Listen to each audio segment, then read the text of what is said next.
Hello everyone, welcome to my channel. For today's video, nagluluto tayo ng laing with hipon.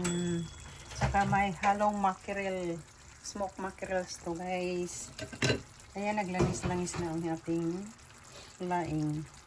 Sarap na to sa ulam ng mainit na kanin guys. Ayan. Wow naman guys. Busog naman si Tani. Ayan guys. Si-share ko lang sa inyo kung anong niluto ko ngayon. This is for today's video. Laing with hipon. Optional sili guys. Pero masarap talaga pag may sili. So ayan. Naglanis na guys.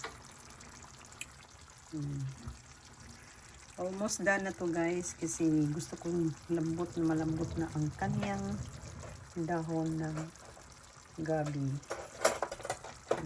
But super sarap na siya. Ayan. Super langis na. Ayan. Mahipon siya guys.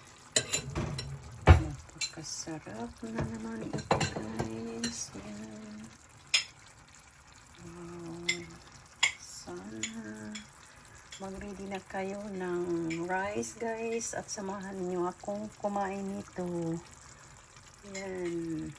Busog naman si Tani guys. Support to this video guys. Hope you like this video. Please like and share and comments below guys. Judith Mix Vlog. Thank you and bye bye.